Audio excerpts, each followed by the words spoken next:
want to go right now back a little bit over what we've covered and bring up this one concept that we covered from the beginning, which is of phrases, and kind of put it together with what we've covered so far with these 6 main parts of speech. Because we've already brought up 2 types of phrases, and I want you to be able to put them together and see how they function. Because again, I want you to understand language not so much as a collection of words, but as a collection or an interaction between words, phrases, and clauses. Most people, when they start an English class in college, are quite familiar with the concept of a word. That's nothing new. But how phrases operate can be something new, and it can be quite troublesome for some students starting out with it. And again, keep in mind a phrase as a collection of words that function as a single unit. It's usually anywhere from 2 to 4 words, sometimes as many as 6 or 8, but in most cases it's 2 to 4 words that function as a single unit. Much the same way that a word is a collection of letters that function as a single unit, a phrase is a collection of words that function as a single unit. And they work that way in our minds and in our speech that we use with other people. It also works that way in the writing we do. Okay? So phrases are single units, much in the way that words are. Noun phrases was the one type of phrase I gave you, I introduced when we introduced adjectives. And the thing to understand about them, or you will recall, it says an adjective plus the noun. That's what a noun phrase is. It's the adjective plus the noun that comes right after it. And they function as a noun. That noun phrase can be as short as 2 words, or as long as, say, 4 words. In most cases, it's about 2 to 3 words, but it's going to function as a single unit. And we can see that in phrases like the blue house. Here, it's an article. Articles are essentially adjectives. A, N, and the are articles. Those are essentially adjectives. Okay?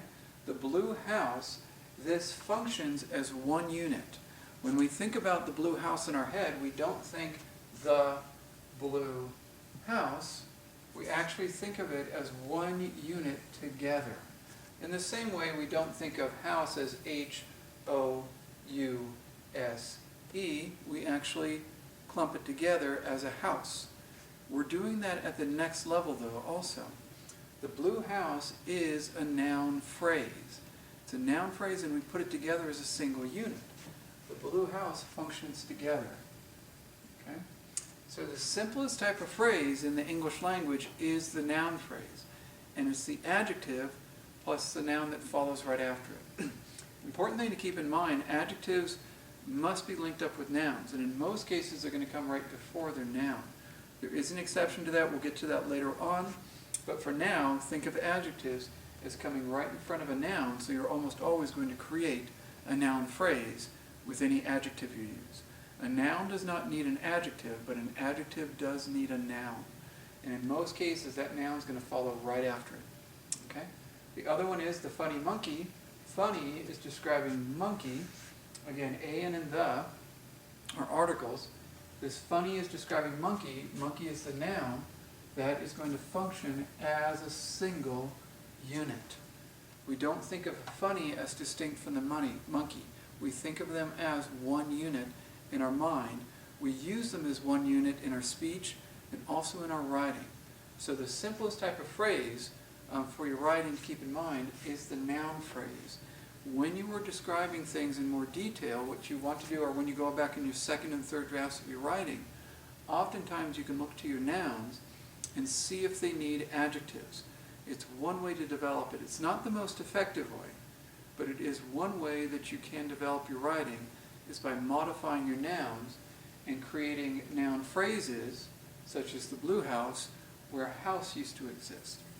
Sometimes it works, sometimes it doesn't, but noun phrases are very effective for bringing in more detail.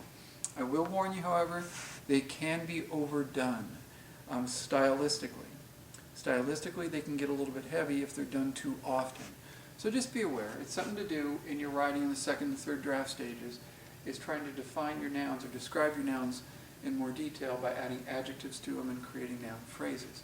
They'll function just the same. They function as nouns. they'll be more detailed now. So that's one possibility. The next one is the prepositional phrase, which I introduced with prepositions. Prepositional phrases are, without a doubt, one of the most important grammatical structures there are in the English language. They're second really only to clauses. They are extremely important for providing detail. So one of the most important things to get out of this book and out of these grammar lessons is how to use prepositional phrases and how to add them to your writing. And in the writing I've seen, when I've gone through pages of professional writing and good effective student writing at the transfer level, generally about 1/3 to as much as 1/2 of the writing is composed of prepositional phrases. Okay? And these are made from a preposition running until it hits a noun. It starts with a preposition and it ends with a noun. It starts with a preposition, ends with a noun. That's the construction of a prepositional phrase. These can be as short as 2 words or as long as 5 or 6 or 7 words. In most cases, the vast majority of cases, they are 2 to 4 or maybe 5 words long. The vast majority are anywhere from 2 to 4 or 5 words long. They're not that long. But what they do is they function as adjectives or adverbs. That's what they do. Okay? The prepositional phrase functions as an adjective or an adverb. What it does is it describes those nouns in more detail, or it gives some nuance to that verb. That's what adjectives and adverbs do. And so oftentimes, this doesn't work so well, adding noun phrases. In other words, adding adjectives to create a noun phrase. Prepositional phrases almost always work quite well. They add a lot of detail to your writing. So an example would be something like with my friends, over the rainbow, under the bridge.